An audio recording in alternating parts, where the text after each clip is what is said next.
Hello everyone, I welcome you all to Divi Career. So students, today I will be starting with the IFS Module A Unit 8 which is Foreign Trade Policy. तो आज के session में हम लोग foreign trade policy और FDI के बारे में कवर करेंगे, तो जरूर से पूरे सेशन को एंड तक देखिएगा। चैनल को जरूर से सब्सक्राइब करके बेल आइकन प्रेस कर दीजिए to get the timely notification of all the uploaded videos. साथ में हमारा टेलीग्राम ग्रुप ज्वाइन कर सकते हैं, उसकी link I have shared in the description box. वहां पे आपको सारी जेआईबी रिलेटेड इंपॉर्टेंट अपडेट्स मिल जाएंगी। Okay, so let's start with our today's session. तो सबसे पहले हम लोग जानेंगे about foreign trade policy. Foreign trade policy क्या है, हम लोग इसमें बात करने वाले हैं आज के सेशन में। जो आपकी फॉरेन ट्रेड पॉलिसी आई थी आपकी पहली, जो 2015-20 की थी, ओके, और देन आपकी ब्लूप्रिंट पॉलिसी बनी थी 2023 की, जिसका कोई सनसेट क्लॉज नहीं है।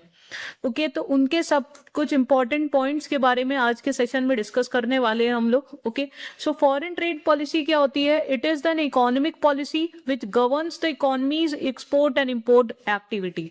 सो फॉरेन ट्रेड पॉलिसी हमारी कंट्री की इकोनॉमिक पॉलिसी होती है, जिसके अंदर में गवर्नमेंट सेट करती है rules and regulations regarding exports and imports, जिससे कि हमारी कंट्री से एक्सपोर्ट बूस्ट हो सके।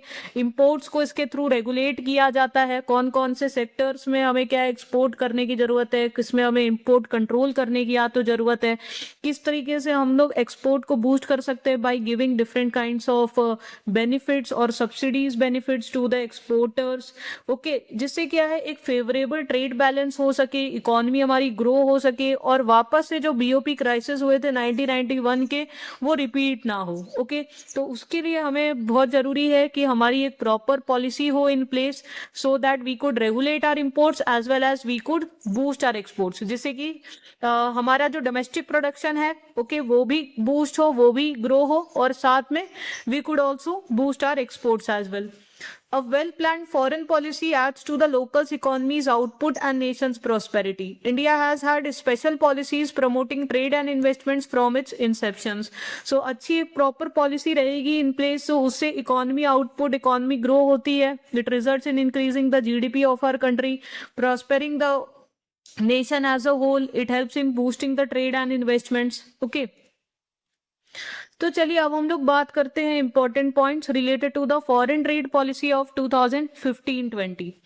Okay, so on 1st April 2015 Indian government launch the foreign trade policy of 2015-20। So 2015 में ये पॉलिसी लॉन्च हुई थी विद द सनसेट क्लॉज, इसका था 2020। इसके जो भी इंपॉर्टेंट पॉइंट्स हैं वो बहुत इंपॉर्टेंट है समझना। ओके, जो इसके अंदर में इंट्रोड्यूस हुए थे। The new strategy aims to help both the industrial and the service sectors with the emphasis on improving the ease of doing business. So इसका मेन एम ये था कि हमारा इंडस्ट्रियल ग्रोथ भी हो, सर्विसेज भी ग्रो हो, हमारा गुड्स एक्सपोर्ट्स भी हो, सर्विस एक्सपोर्ट्स भी हो, साथ में ईज ऑफ डूइंग बिजनेस हो सके, जिसके अंदर में आप ऐसा बिजनेस इन्वायरमेंट मिल सके so that it could facilitate the business growth in our country. Paperless filing, duty जो टैक्सेस वगैरह है वो पेपरलेस, ऑनलाइन फाइलिंग, वो सारी चीजें इसके अंदर में लाई गई, जिसके बारे में हम लोग डिस्कस करेंगे। FTP aim to increase the India's merchandise and the exports, services exports from $465 billion in 2015 to $900 billion by 2020। तो ये इसका टारगेट था विच यू शुड रिमेंबर कि जो FTP आई थी ऑफ 2015-20, उसका मेन एम था कि इंडिया से जो मर्चेंडाइज एक्सपोर्ट्स और जो सर्विसेज एक्सपोर्ट्स हो रहे हैं उसका ग्रोथ हो सके and it could reach to a target of $900 billion by 2020। It also aim to increase the India share of global exports from 2% to 3.5%, और जो इंडिया का शेयर है in the overall global exports वो भी raise हो सके from 2 to 3.5% by 2020। FTP 2015-20 included 2 new schemes. अब इसके अंदर में आपकी 2 न्यू स्कीम्स इंट्रोड्यूस करी गई, which were merchandise exports of India scheme for exporting defined products to the designated destinations and services exports from India scheme for promoting exports of designated services। अब ये दोनों स्कीम्स क्या थी इसको समझना जरूरी है। मर्चेंडाइज एक्सपोर्ट्स या सर्विसेज एक्सपोर्ट्स, मर्चेंडाइज एक्सपोर्ट्स का मतलब है गुड्स एक्सपोर्ट से रिलेटेड बात हो रही है, सर्विसेज एक्सपोर्ट से मतलब सर्विस एक्सपोर्ट से बात हो रही है। तो अब इस स्कीम के अंदर में क्या थे, जो एक्सपोर्टर्स थे जो कि डिफाइंड प्रोडक्ट्स, जो नोटिफाइड प्रोडक्ट्स थे इसके अंदर में, ओके, तो उनको अगर स्पेसिफिक प्रोडक्ट्स या स्पेसिफिक सर्विसेज को एक्सपोर्ट करते थे टू द डिफाइंड डेस्टिनेशंस पे, तो इसके अंदर में उनको ड्यूटी क्रेडिट स्क्रिप्ट्स दिए जाते थे। क्या मिलता था? Duty credit scripts. अब ये ड्यूटी क्रेडिट स्क्रिप्ट क्या होगा? एक तरीके से इंसेंटिव हो जाता था एक्सपोर्टर्स के लिए कि अगर वो स्पेसिफाइड नोटिफाइड प्रोडक्ट्स या सर्विसेज को एक्सपोर्ट करते हैं टू द डेजिग्नेटेड डेस्टिनेशंस, तो उनको ड्यूटी क्रेडिट स्क्रिप्ट दिया जाता था जिसका वो यूज करते थे to make the payment of various duties like custom duty, excise duty. So these scripts were of 2 to 10% of the FOB value of their exported products. जो उनके exported products की जो free on board जो value होती थी उसका कुछ 2 to 10% का ये स्क्रिप्ट होते थे जिसका कि एक्सपोर्टर यूज कर पाते थे to make the payment of various duties. अब इसी को चैलेंज किया यूएस ने डब्ल्यूटीओ में, ओके, और डब्ल्यूटीओ ने फिर कहा कि इसको रिप्लेस करना पड़ेगा, इंडिया को हटाना पड़ेगा, क्योंकि अगर आप इस तरीके से डायरेक्ट इंसेंटिव दोगे अपने एक्सपोर्टर को, सो वो क्या हो गया, एक डिसएडवांटेजेस सिचुएशन है बाकी कंट्रीज के लिए, ओके, तो आप इस तरीके से डायरेक्ट इंसेंटिव्स अपने एक्सपोर्टर्स को नहीं दे सकते हो, because it was like giving a direct incentive to your exporters, जहां पे गवर्नमेंट क्या कर रही थी कि अगर स्पेसिफिक प्रोडक्ट्स या नोटिफाइड प्रोडक्ट्स या सर्विसेज स्पेसिफिक डेस्टिनेशन पे एक्सपोर्टर्स एक्सपोर्ट करते थे, they were given the duty credit script which they could use to pay the various duties, जिससे कि एक्सपोर्टर्स को क्या है, डायरेक्ट बेनिफिट उनकी कंट्री से मिल रहा था, ओके, जिससे वो ज्यादा से ज्यादा एक्सपोर्ट करे और उनको इस पे कोई ड्यूटी भी नहीं लग रही थी, जिसको कि बाद में चैलेंज किया, डब्ल्यूटीओ में चैलेंज किया गया कि government can not provide these kind of direct incentives to the exporters, okay, so उसके बारे में भी हम लोग देखेंगे, जिसको बाद में 2021 में एक्चुअली रिप्लेस कर दिया था, वो भी आपको बता देते हैं अभी। MEIS और SEIF बोथ वर रिप्लेस्ड, किससे रिप्लेस हो गई थी? जिसके अलग स्कीम आई थी RODTEFP, जिसका फुल फॉर्म है आपका रेमिशन of duties and taxes on exported products, जहां पे वो डायरेक्ट इंसेंटिव नहीं देती थी एक्सपोर्टर को, लेकिन यहाँ पे उनको रिफंड दे दिया जाता था जो उन्होंने अलग अलग central state local taxes duties भरे थे, ओके, तो उनको इसके अंदर में क्या है, रिफंड मिल जाता था। तो MEIS SEI जहां पे उनको डायरेक्ट इंसेंटिव मिलता था, those schemes got replaced with this RODTEP scheme in 2021 because that was challenged by WTO, okay. Next, a boost to Make in India. Special initiatives have been made to assist the indigenous capital goods manufacturing industry in order to boost the Make in India campaign. Make in India आपको पता है PM 2015 में launch किया गया था, जिससे India क्या एक मैन्युफैक्चरिंग हब बन सके, डोमेस्टिक प्रोडक्शन बूस्ट हो सके। So under the export promotion capital goods plan, if the capital goods were purchase from domestic producers, particular export obligation was decrease to 75%। तो ये वाला जो कंडीशन है डोमेस्टिक प्रोड्यूसर से प्रोड्यूस करना कैपिटल गुड्स, इसको हम लोग बाद में समझेंगे, पहले आप लोग किसको समझिए, EPCG स्कीम को समझिए, export promotion capital goods plan को। इसके अंदर में क्या होता था, इस स्कीम के अंदर में गवर्नमेंट अलाउ करती थी जो एक्सपोर्टर्स हैं, मान लीजिए कोई एक्सपोर्टर है, अगर वो यूएस से मशीनरी ले रहा है, यूएस से, यहां लिख देते हैं सर, वो यूएस से क्या कर रहा है, मशीनरी इंपोर्ट करवा रहा है, एक्सपोर्टर, इंडियन एक्सपोर्टर अगर यूएस से मशीनरी इंपोर्ट करवा रहा है जिससे वो फाइनल प्रोडक्ट्स बनाने वाला है for the purpose of export, तो अब जो ये इसने मशीनरी इंपोर्ट करवाई यूएस से, इस पे लगने वाला जो आपका कस्टम ड्यूटी वगैरह है वो जीरो हो जाती है। अगर ये एक्सपोर्टर क्या करेगा, 6 टाइम्स द ड्यूटी जितनी इसने सेव करी उसका 6 टाइम्स वैल्यू का वो अगर एक्सपोर्ट कर देगा इन द नेक्स्ट 6 ईयर्स के अंदर में, तो इस पे लगने वाला सारा ड्यूटी टैक्सेस उसको माफ हो जाता था। ये होता है EPCG स्कीम, जिसमें एक्सपोर्ट ऑब्लिगेशन क्या है, 100%, कि जितना उसका ड्यूटी सेव हुआ है फ्रॉम इंपोर्टिंग द मशीनरी, उस पे लगने वाला ड्यूटी टैक्स जितना उसने सेव किया है जो उसको नहीं देना पड़ा उसके इक्विवेलेंट अगर वो 6 टाइम्स एक्सपोर्ट करता है in the next 6 years, then he would be getting the full exemption from the payment of zero custom duty. Okay, इससे क्या होता है कि वो एक्सपोर्टर क्या कर रहा है, जो मशीनरी इंपोर्ट हो भी रही है अगर हमारे यहाँ कैपिटल गुड्स, तो उसका यूज किस लिए हो रहा है, for producing that kind of goods which could be finally used for the export purpose, जिससे कि जितना वो इंपोर्ट ड्यूटी अगर बच भी रही है बट गवर्नमेंट को उतना 6 गुना कम से कम ज्यादा फॉरेन एक्सचेंज कमा के तो दे रहा है एक्सपोर्टर, तो उसके लिए ईपीसीजी थी। अब ईपीसीजी के अंदर में डोमेस्टिक प्रोडक्शन को बूस्ट करने के लिए क्या कहा गया, अगर मान लीजिए यही कैपिटल गुड्स, ये मशीनरी अगर हम डोमेस्टिक प्रोड्यूसर से परचेज करते हैं तो उस पे भी आपको कोई भी चीज कहीं से भी परचेज करोगे कुछ तो आपको ड्यूटी टैक्सेस लगते ही हैं, तो उस पे लगने वाला ड्यूटी टैक्स माफ हो जाएगा अगर आप अगेन उस मशीनरी का यूज कर रहे हो for producing those finished goods जिसको आप फर्दर एक्सपोर्ट करना चाहते हो। तो पहले क्या था, 100% जो एक्सपोर्ट ऑब्लिगेशन थी that was decrease to 75%। Okay, तो उससे क्या होगा, डोमेस्टिक प्रोड्यूसर्स को बेनिफिट मिलेगा। तो जो इसमें जो एक्सपोर्ट ऑब्लिगेशन है वो 25% इसमें कम कर दिया गया। So here you are procuring the capital goods locally instead of importing it and it reduces the export obligation to 75% of the original.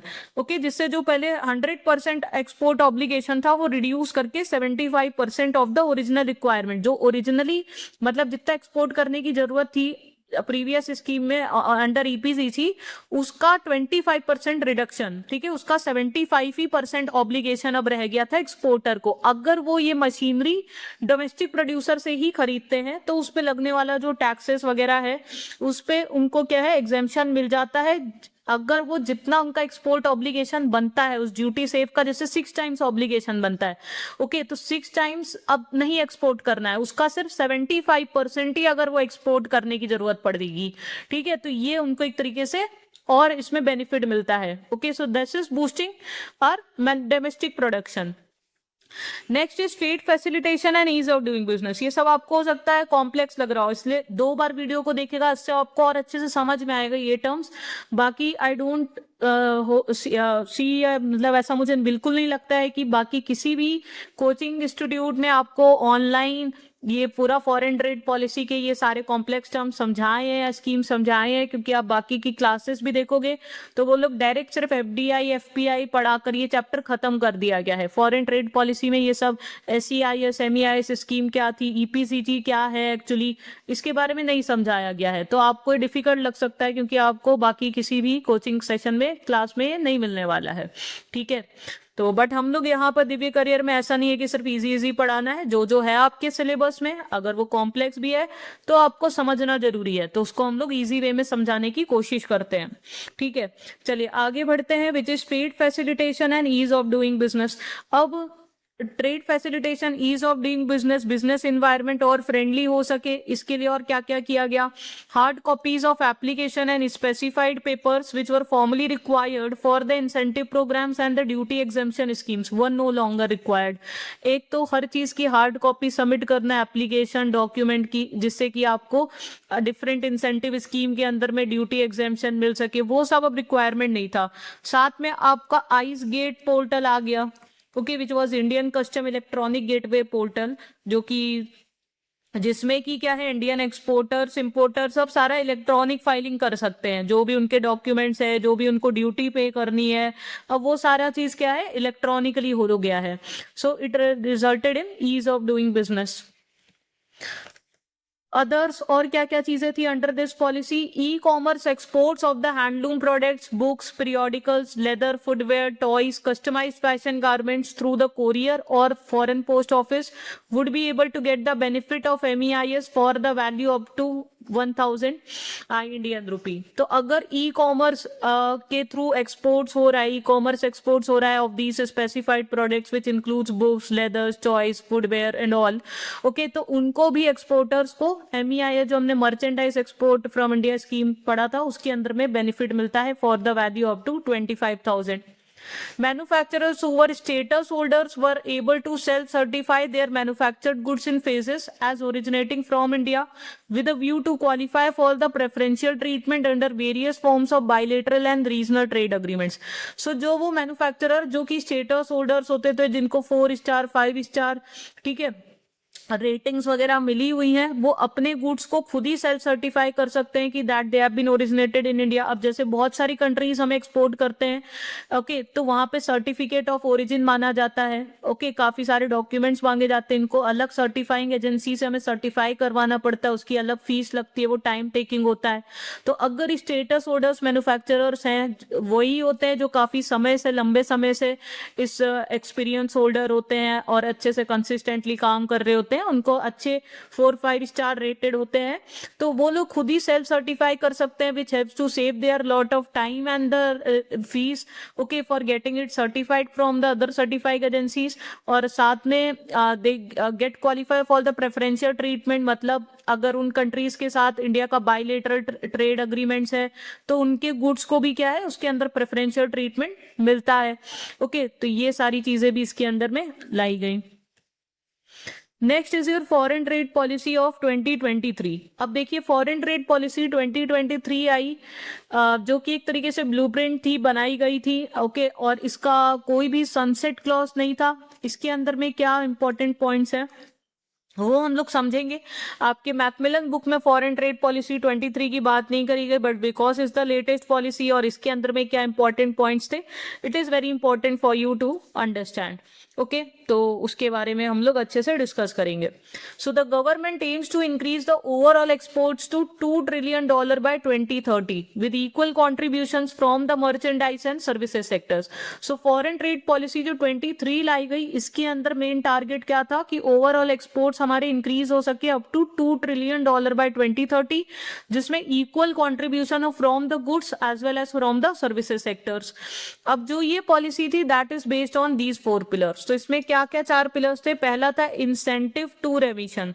तो जैसे मैंने बताया था जो ओल्डर इंसेंटिव स्कीम्स थी, merchandise exports from India and the services exports from India, ये replace हो गई with the रेमिशन scheme which was road tap, जो हमने बताई थी आपको, रेमिशन of duties and taxes on export products. Okay जिसे क्या है क्योंकि वो WTO के अगेंस्ट थी, कंप्लायंट नहीं थी, तो एक तरीके से इंसेंटिव्स वगैरह यहाँ पे भी एक्सपोर्टर को मिल रहे हैं। Okay but it is not been given directly but it is given indirectly एक तरीके से। So it is helping the exporter anyways. Okay it is helping them to reduce their lot of taxes and duties and improving the competitiveness. तो वो जो older schemes थी they got replaced with the RoDTEP. Then export promotion through collaboration with exporters, state, districts, Indian mission. So साथ में इसके अंदर में बात करी गई कि हमें बहुत ज़्यादा पार्टनरशिप्स करने की ज़रूरत है between exporters, different states, districts, Indian missions. Okay जिससे एक इंटीग्रेटेड एक्सपोर्ट इकोसिस्टम बिल्डअप हो सके and it is important to develop town as export hubs. Different towns को एक्सपोर्ट हब्स जैसे डेवलप किया जा सके। Ease of doing business, reduction in transaction cost and e initiatives. साथ में ईज ऑफ डूइंग बिजनेस के लिए again it implemented paperless automated systems, okay which would help to reduce the transaction cost, reduce fees, okay streamlined approvals so that faster services could be given। okay तो ये सब चीजें इसके अंदर में करी गई। Then emerging areas included e commerce. तो ई कॉमर्स के थ्रू क्या है, ई कॉमर्स बूस्ट करने के लिए ई कॉमर्स एक्सपोर्ट्स, इसमें जो कोरियर कैप्स थी उनको इंक्रीज किया गया, जितना आप एक्सपोर्ट कर सकते हो उसके अंडर में e commerce products. Developing district as export hubs, जैसे गवर्नमेंट भी चाहती है कि जैसे 1 डिस्ट्रिक्ट 1 प्रोडक्ट, हर एक डिस्ट्रिक्ट क्या है कि स्पेसिफिक प्रोडक्ट के लिए रिनाउंड हो, तो जिससे उस स्पेसिफिक डिस्ट्रिक्ट को उससे पहचान भी मिलती है और help in exporting more kind of products and services from the every district. So it helps to developing district as export hub, इस पे फोकस किया गया। Then streamlining the SCOMET policy. SCOMET क्या होता है? Special chemicals, organisms, materials, equipments, technologies. So SCOMET क्या होता है? जैसे कि कुछ ऐसे मटेरियल्स होते हैं, इक्विपमेंट होता है जिनका डुअल यूज होता है, उनका यूज हार्मफुल चीजों में भी किया जाता है और प्रोडक्टिव यूज में भी किया जाता है। ओके जैसे कि अगर आप कुछ भी न्यूक्लियर बॉम्ब वगैरह बना रहे हो तो उसका, या वैसे केमिकल्स होते हैं जिनका कि आप मेडिसिनल पर्पस में भी यूज कर सकते हो, हेल्थ बेनिफिट्स भी होते हैं, और जिनके आपके डिस्ट्रक्टिव यूज भी होते हैं। ओके, तो वो पॉलिसी लाई गई जिससे कि प्रोडक्टिव बेनिफिट्स के लिए वो सब मटेरियल्स है, ऑर्गेनिजम्स है, वो एक्सपोर्ट इंपोर्ट हो सके। तो ये कुछ 4 आपके पिलर्स है under foreign trade policy of 2023। Okay, next we will talk about foreign direct investment, FDI. So FDI क्या होता है? एफडीआई के अंदर में it is an investment which is made in a country by the foreign investor, often a company to control the ownership of a an entity. So यहाँ पर क्या होता है, जो फॉरेन इन्वेस्टर है who wants to have a controlling interest in our company in India, उसको कहते हैं एफडीआई। ओके, सो यहाँ पर उसका एक तरीके से क्या होता है, बिजनेस इंटरेस्ट होता है, and he wants to there is an acquirership of 10% or more than 10% ownership, तब एफडीआई आएगा। If it is less than 10%, if the controlling stake is less than 10%, then it will be termed as FPI. FPI में जो interest होता है that is purely financial interest, जहां पे आप किसी कंपनी के शेयर्स है, स्टॉक्स, बॉन्ड्स, उन पे डिफरेंट फाइनेंशियल सिक्योरिटीज में इन्वेस्ट कर रहे हो and their controlling stake is less than 10%। Okay, तो इसीलिए एफपीआई से जो मनी आता है उसको हॉट मनी भी कहा जाता है, क्योंकि अगर थोड़ा सा भी उनको लगता है कि रिस्क है तो वो लोग तुरंत अपने कैपिटल को वहां से निकाल लेते हैं। So there is an easy flight of capital. But जब एफडीआई किया जाता है ये ज्यादा प्रोडक्टिव होता है, लॉन्ग टर्म के लिए होता है, क्योंकि यहाँ पर क्या है, कंपनी को बिजनेस इंटरेस्ट है, इसलिए वो इतना बड़ा स्टेक एक्वायर कर रही है। सो FDI is a key engine to economic growth, assisting in maintaining high growth rates, enhancing productivity, generating employment। So ये सब एफडीआई से होने वाले बेनिफिट्स हैं। एफडीआई आता है उससे क्या है, प्रोडक्टिविटी इनहांस होती है, एम्प्लॉयमेंट जनरेट, अपॉर्चुनिटीज बूस्ट होती है, स्टैंडर्ड ऑफ लिविंग बढ़ता है, ग्रोथ रेट्स इंप्रूव होते हैं। Indian government has been implementing series of changes for liberalizing and simplifying the FDI policy to optimize the ease of doing business, which would culminate in increased FDI flows। तो साथ में government भी काफी सारे steps ले रही है to liberalise the FDI policy. कई सारे सेक्टर्स ओपन करे गए हैं फॉर द एफडीआई पर्पस। कई सारे सेक्टर्स जिसमें पहले परमिशंस लेनी पड़ती थी, उनमें उनको अब ऑटोमेट करा गया है, so that more FDI flows could be there in दो sectors as well. So now there are two routes of FDI, एक है आपका automatic route of RBI, okay, और एक है आपका अप्रूवल रूट। ऑटोमेटिक रूट में क्या होता है, ऑटोमेटिक रूट वो होता है जहां पर आपको कोई भी प्रायर अप्रूवल की रिक्वायरमेंट नहीं होती है, ना ही गवर्नमेंट से ना आरबीआई से। ओके, तो उसको कहते हैं ऑटोमेटिक रूट। ऑटोमेटिक रूट में भी 2 स्टेज रिपोर्टिंग प्रोसेस होता है, इसमें भी। इस पर आपका डायरेक्ट क्वेश्चन अभी प्रीवियस ईयर में आया था कि जो रिपोर्टिंग करनी रहती है वो विद इन कितने डेज में करनी पड़ती है, तो 30 डेज उसका आंसर भी था। तो वो देखते हैं। First, the Indian company is required to report to the foreign exchange department of the regional office of RBI within 30 days of the receipt of share application money from the non resident investor, and second upon the issue of shares to the non resident investors. तो यहाँ पे 2 बार reporting करनी रहती है Indian company को RBI के foreign exchange department को। एक तो 30 दिन के अंदर में करनी पड़ती है जब उसको वो मनी रिसीव होता है from the non resident investor, and second upon the issue of the shares to the investor the company has to submit the required documentation with the foreign exchange department. Required document submit करने होते हैं। तो इस पे आपका direct question previous year में पूछा गया था। दूसरा रूट होता है गवर्नमेंट रूट, जहां पे आपको गवर्नमेंट अप्रूवल लेने की जरूरत होती है, गवर्नमेंट परमिशन लेने की जरूरत होती है। So the activities which are not covered by the automatic routes require the prior government permission, तभी आप इन्वेस्टमेंट कर सकते हो उन सेक्टर्स में। Now the proposals involving total foreign equity infusion of more than 5,000 crores, अगर टोटल आपका जो इन्वेस्टमेंट हो रहा है that is more than 5,000 crore, इस पे भी आपका एक बार क्वेश्चन आ चुका है। It requires the clearance from cabinet committee on economic affairs, तो उसके लिए cabinet committee on economic affairs से परमिशन रिक्वायर्ड होती है। FDI from Pakistan is also placed under government root, Pakistan से कोई इन्वेस्टमेंट आएगा तो उसके लिए भी प्रायर गवर्नमेंट परमिशन लगती है। अब ये आपका चार्ट है जिसके अंदर में मेंशन है कि डिफरेंट सेक्टर्स में एक तो एफडीआई लिमिट कितनी है and whether it is allowed under automatic route और whether it is allowed under with the approval mode, जहां आपको अप्रूवल लगती है गवर्नमेंट रूट से। सो देखिए, agriculture, animal husbandry, plantation sector, ये सब जो एग्रीकल्चर रिलेटेड है इन सब पे 100% एफडीआई अलाउड है अंडर ऑटोमेटिक मोड। देन अगर आप बात करो माइनिंग, पेट्रोल, नेचुरल गैस, इन दोनों में भी 100% है अंडर ऑटोमेटिक। डिफेंस मैन्युफैक्चरिंग में एफडीआई लिमिट पूरी 100% अलाउड है, बट 74% तक ही अलाउड है अंडर ऑटोमेटिक। तो रिमेनिंग के लिए, रिमेनिंग पोर्शन के लिए आपको एडिशनल अगर 26%, मतलब उसके आगे 74 से ज्यादा अगर चाह रहे हो एफडीआई, तो फिर गवर्नमेंट रूट लेकर के करना पड़ता है, मतलब गवर्नमेंट से परमिशन चाहिए। ब्रॉडकास्टिंग के लिए 100% अलाउड है अंडर ऑटोमेटिक। प्रिंट मीडिया में सिर्फ 26% अलाउड है, and that is through government mode.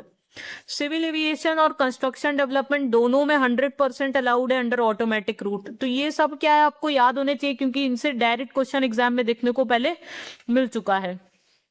Private sector agencies में 74% है, where automatic is allowed up to 49। 49 के ऊपर अगेन गवर्नमेंट रूट है। सैटेलाइट्स में 100% अलाउड है, बट अंडर गवर्नमेंट। इसको आप क्या कर सकते हो, अलग अलग बाइफरकेट कर सकते हो। ओके, गवर्नमेंट का अलग कर सकते हो, जिसपे पूरा पूरा गवर्नमेंट की ही परमिशन के बिना नहीं हो पाएगा। ओके, तो वैसे याद रख सकते हो। Telecom services is 100% automatic. E commerce 100% automatic. जो थोड़े से क्रूशियल सेक्टर्स हैं, जो थोड़े से है ना, उनमें आप देखोगे गवर्नमेंट की परमिशन चाहिए, जैसे सैटेलाइट्स वगैरह है। प्राइवेट सेक्टर एजेंसीज में up to a certain limit only is automatic allowed. Single brand retail पे आ चुका है आपका क्वेश्चन पहले, इसमें 100% अलाउड होता है, where automatic is allowed only up to 49%। And for the multi brand retail trading में टोटली एफडीआई लिमिट सिर्फ 51% अलाउड है, and that is allowed with the government permission only. Okay, तो ये दोनों इंपॉर्टेंट है। देन रेलवे इंफ्रास्ट्रक्चर में 100% allowed है under automatic. Similarly ARCs में 100% अलाउड है under automatic. Then banking sector again important है, जिनमें क्वेश्चन आ चुका है पहले भी और आ सकता है फिर से।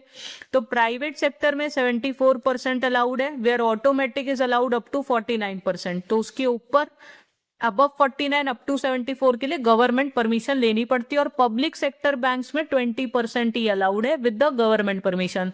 तो banking, public, private sector, single brand, multi brand retail, ये कुछ इंपॉर्टेंट चीजें जो याद होने चाहिए। क्रेडिट इंफॉर्मेशन कंपनीज में 100% विद ऑटोमेटिक रूट अलाउड है।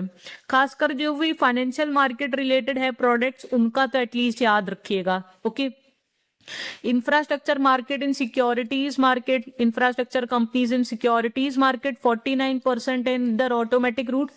इंश्योरेंस में 74%। Union budget 25 announced the increase of FDI sectoral cap for insurance from 74 to 100% for those companies who invest their entire premium in India। तो ये देखिए recent introduction था which was announced in the union budget of 2025 कि वो companies उनका अगर वो अपना सारा प्रीमियम इंडिया में ही इन्वेस्ट कर देगी तो उनको 74 की जगह 100% इन्वेस्टमेंट लिमिट अलाउड हो जाएगा। पेंशन सेक्टर में 74% ही अलाउड है under automatic route. White label ATM operation, जहां third party own and operate करती है एटीएम्स को, 100% अलाउड है under automatic. Financial services activities regulated by the regulators 100% allowed under government route. Food products which are manufactured in India 100% allowed with government. So at least वही मैंने बोला, जो भी financial चीजें आपको दिख रही है ना, जैसे बैंकिंग हो गया, सीआईसी, इंश्योरेंस, पेंशन, एटीएम, इनके तो आपको अच्छे से याद होने चाहिए कि कितनी एफडीआई लिमिट है and up to what level it is allowed under automatic route, and up to what and आप exceeding what you require the government permission. Now this is a list of FDI prohibited sectors, जहां पे FDI allowed नहीं है। तो इस पे से भी क्वेश्चन आपका पहले एग्जाम में आया है, तो ये सारे भी याद रखिएगा जहां पे फॉरेन डायरेक्ट इन्वेस्टमेंट नहीं अलाउड है, which includes the lottery business, gambling, betting, casino. तो किसी भी तरीके की स्पेक्यूलेटिव एक्टिविटीज, ओके, इन सब पे अलाउड नहीं है। Chit funds, Nidhi companies, trading in transferable development rights, real estate business, construction of farmhouses, manufacturing of cigars, cigarettes, tobacco based products, and the activities which are not open to private sector investments। जो private sector को भी नहीं allowed है, तो उस पर FDI क्यों allow करेगी गवर्नमेंट, जैसे कि atomic energy and certain railway operations. तो these are the FDI prohibited sectors. So ये लिस्ट बहुत ही ज्यादा इंपॉर्टेंट है, जिसपे से डायरेक्ट क्वेश्चन आपके एग्जाम में पूछे जा सकते हैं। Okay students, so this is all for today's session, जहाँ पे हमने बहुत सारी इंपॉर्टेंट चीजें डिस्कस करी। ओके अगर आपको सेशन यूजफुल इन्फॉर्मेटिव लगा हो, जरूर से सेशन को लाइक कर दीजिएगा, चैनल को जरूर से सब्सक्राइब करके बेल आइकन प्रेस कर दीजिए to get timely notification of all the uploaded videos. साथ में हमारा टेलीग्राम ग्रुप ज्वाइन कर लीजिए to get all the updates related to your JAIIB exam. उसकी link I have shared in the description box. So see you in the next session. Thank you.